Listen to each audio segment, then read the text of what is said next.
Hey there! This guide will help you in making your games more consistent with a neat trick that RTS gamers utilize to great extent. Let's learn about the mental checklist that will help your decision-making process and to stay focused on the game and be more consistent in general. Hello guys and welcome to the Dojo. The concept of a mental checklist comes from games and sports where you have to pay attention to a lot of things all at once. Multitasking requires a lot of concentration if you're having to switch between different tasks rapidly. To help athletes and gamers stay focused on the game and play more consistent with how they make their decisions, it's often recommended to have a mental checklist.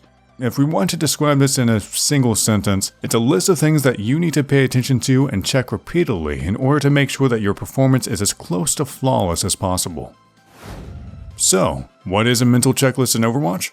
It's a list of things that you need to watch out for on your screen, and things that you need to constantly think about. We're going to give you a few examples for different skill levels, explaining what you need to pay attention to in order to be consistent and stay on top of your game. All of this is done to help you have thought patterns that help you when you need to decide what to do in the next split second or during the next team fight. So, why should you use a mental checklist and what is it exactly? The primary goal of the competitive game is to stay alive, do your job, and complete the objective with your team. Staying alive is what a lot of people struggle with on lower levels, and as you get better, you'll find yourself dying less. This is not only because you'll have better control of your chosen heroes, but because your mental awareness increases. Thus, you can concentrate better and you're able to pay attention to more things parallel. A mental checklist can enhance this learning process, making it easier for you to perform under high stress conditions because you'll have something you can hold on and use when in need. The quality of your decisions and actions are what makes you a good or mediocre player, and a good foundation will help excessively. So, let's start with the most basic example that any new player can and should do. We're calling this one the minimum list, and you're probably already doing these points on the list subconsciously or consciously. Okay, here we go. Check what you can see under and around your crosshair. Check what's going on around other parts of your screen in-game. This is the bare minimum that you can do. It lets you know about your immediate status in-game. However, it's not really enough. Let's continue with the list. Checking your health, checking your ultimate charge, check your abilities, and check your ammo. This second set of checks makes sure that you don't only get info about what you're looking at with your character, but you know how you're doing regarding your resources. We can expand it even more, still staying on the visible part of the checklist. Check for the kill feed, look for eliminations on both sides. Check the objective indicators and timers, check status indicators on your screen, and check ultimate statuses in your team, using the tab button. So far, the checklist contains only things that you can actually see on your screen. Before we're going more in depth about non-visible things that you need to pay attention to, let's explain why these aforementioned checks are important, and what exactly you gain by checking them. If you already know these, then just jump to the next section. Checking what's going on your screen should be a no-brainer, and it's pretty trivial. See who's around you, see where you are, and decide what route you should take. Your immediate actions are based on what you can see directly in front of you. Check your health. It's important to pay attention to your health. When you're around half your HP, go to heal up with a health pack or go back to your supports to get some heals. When you're playing anyone with armor and shields, it's really important to make sure that you're getting all your HP recharged, so you'll be stronger in your next encounter. Low HP means that you're going to be concentrating on staying alive, rather than doing your job.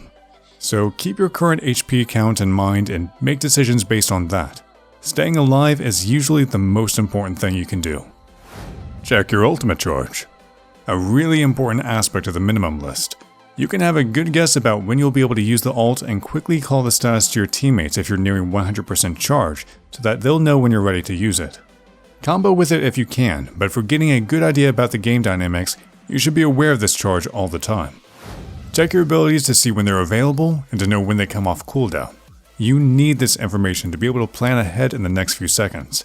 Don't commit to a fight if you have no abilities, and don't position dangerously if you can't escape, but know exactly when you'll be able to use your skills to do your job. Quickly gauge to your ammo count and reload if needed and if the time is right.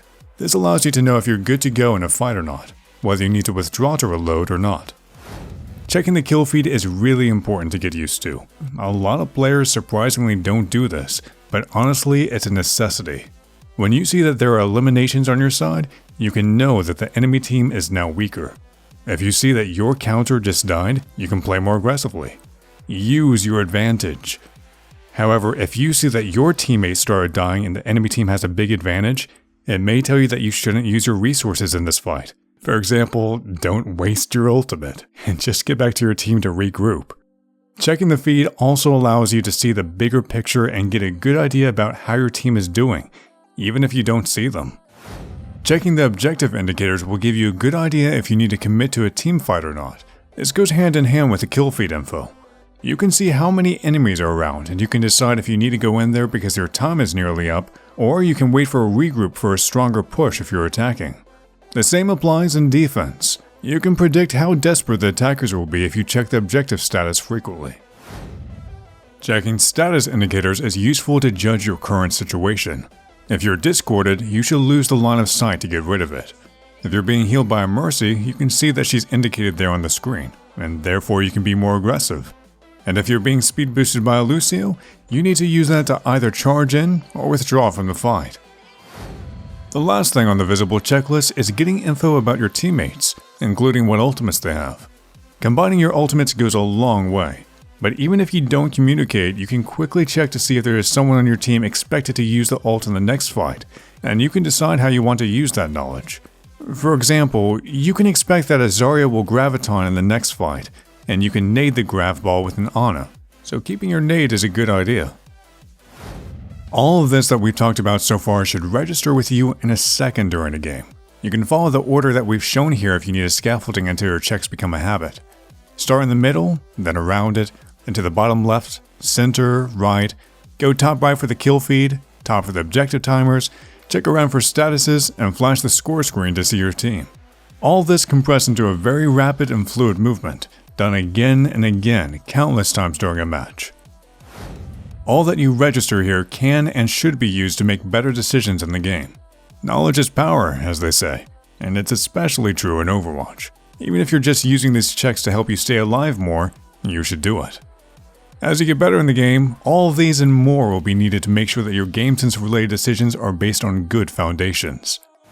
This is an abstract topic, and we know that you guys usually like to have hands-on advice, so print the list of checks here, or write them down and place it near your play area, or at least somewhere you can see them.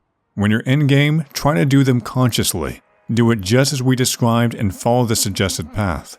You'll see that in the beginning it'll be a little bit annoying and tiresome. But after you do it for a few matches, you'll be more aware of your surroundings and you should feel more involved in your match, as all your decisions will be based on facts and not just some random feelings and guesses. We're actually going to stop here and continue this topic in our next video, which is going to extend your knowledge about all the things that are on the mental checklist that cannot be seen in the game, but still play a vital role in how you play the game. If you believe that we're helping you in any way, we appreciate it if you leave a comment below. It means so much to us. Your feedback is very important to us. Join our Discord community to get involved in weekly and monthly challenges and other special events and activities. If you want to support the channel and get coached in the same time, check out our Patreon page. Alright guys, thank you so much for watching, and we'll see you guys in the next one.